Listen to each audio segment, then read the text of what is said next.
আসসালামু আলাইকুম। চলে এলাম শখের রান্নার রেসিপি নিয়ে। আজকের রেসিপি চিকেন রোস্ট। প্রথমেই আমি চিকেনের পিসগুলোকে খুব ভালোভাবে ধুয়ে পানি ঝরা করে নিয়েছি। তারপর তাতে লবণ আর লেবুর রস দিয়ে মাখিয়ে ম্যারিনেট হওয়ার জন্য 2 থেকে 3 ঘন্টা ঢাকা দিয়ে রেখে দেব। ম্যারিনেটটা ভালোভাবে না হলে চিকেনের স্বাদটা কিন্তু ভালো আসবে না। তারপর গরম তেলে চিকেনের পিসগুলোকে সুন্দরভাবে ভেজে নিতে হবে। আমি একে একে সবগুলো পিস ভেজে নিয়ে রেখে দিয়েছি। তারপর বেরেস্তা করার জন্য গরম তেলে পেঁয়াজ কুচি দিয়ে দিয়েছি। পেঁয়াজটা খুব সুন্দর করে বেরেস্তা করে নিতে হবে। বেরেস্তা করাটা কিন্তু অনেক ক্রিটিক্যাল একটা ব্যাপার। একটু বেশি হয়ে গেলেই রঙটা কালো হয়ে যেতে পারে, তাই খুব সাবধানে ব্রাউন কালার করে বেরেস্তাটা করে তুলে নিয়েছি। এখন রোস্টের গ্রেভিটা করে নেব। গ্রেভি করার জন্য পেঁয়াজ কুচি গরম তেলে দিয়ে দিয়েছি। এটা হালকা করে ভেজে নেব, সম্পূর্ণ ব্রাউন করে ভেজে নেব না। এর মধ্যে আমি গোটা মশলা দিয়ে দিয়েছি, যেমন এলাচ এবং দারচিনি।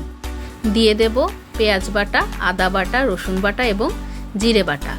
বাটা মশলাগুলো একটু ভালোভাবে কষিয়ে তার মধ্যে দিয়ে দেব বাদামের পেস্ট। আমি কয়েক ধরনের বাদাম এবং কিশমিশ দিয়ে একসঙ্গে পেস্ট করে দিয়ে দিয়েছি। স্বাদ মতো লবণ এবং ধনিয়া গুঁড়া দিয়ে মশলাটা খুব সুন্দর করে কষিয়ে নেব। এই মশলাটা যত সুন্দর করে কষিয়ে নেওয়া যাবে, রোস্টের স্বাদটাও তত সুন্দর হবে। পরিমাণ মতো টক দই দিয়ে আরও সুন্দর করে কষিয়ে নেব। আমার মনে হলো যে আমার গোটা মশলাটা একটু কম হয়েছে, তাই আবার একটু এলাচ এবং 2টো দারচিনি দিয়ে দিলাম। আগে থেকে গুলিয়ে রাখা রোস্টের মশলাটা দিয়ে দিলাম। আমি এখানে রাঁধুনির প্যাকেট মশলাটাই ইউজ করেছি। আপনারা চাইলে গোটা মশলা দিয়ে আলাদা করে রোস্টের জন্য মশলাটা বানিয়ে নিতে পারেন।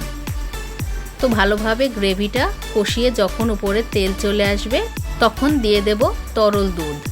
চাইলে গরুর দুধ ব্যবহার করা যায়। আমি এখানে মিল্ক পাউডারটা গরম পানিতে গুলিয়ে ব্যবহার করেছি। একটু চিনি দিয়ে দিয়েছি স্বাদটা ব্যালেন্স করার জন্য। কষানো হয়ে গেলে তার মধ্যে ভেজে রাখা চিকেনের টুকরোগুলো একে একে দিয়ে হালকা একটু নেড়ে কিছুক্ষণ ঢেকে রান্না করতে হবে। যেহেতু চিকেনটা আমরা একটু শক্তই পছন্দ করি, তাই খুব বেশিক্ষণ আমরা ঢেকে রাখবো না। শুরুতে যে বেরেস্তাটা করে রেখেছিলাম সেটার অর্ধেকটা এর মধ্যে দিয়ে দেব কয়েক টুকরো আলু বোখারা। একটু নাড়াচাড়া করে খোলা অবস্থায় আরও কিছুক্ষণ রান্না করে পানিটা শুকিয়ে নিতে হবে। একটু ঘি এবং কয়েকটা কিশমিশ দিয়ে দেব। বেশি নাড়াচাড়া করব না, হালকা একটু এপিটোপিট করে দেব। গ্রেভিতে তেল ছেড়ে দিলেই বুঝতে হবে রোস্টটা প্রায় হয়ে এসেছে। আমার চিকেন রোস্টটা হয়ে গেছে। আমি এখন নামিয়ে ডেকোরেশন করে পরিবেশন করব। সবাই অবশ্যই বাসায় চেষ্টা করবেন। আজকের মতো এ পর্যন্তই। আল্লাহ হাফেজ।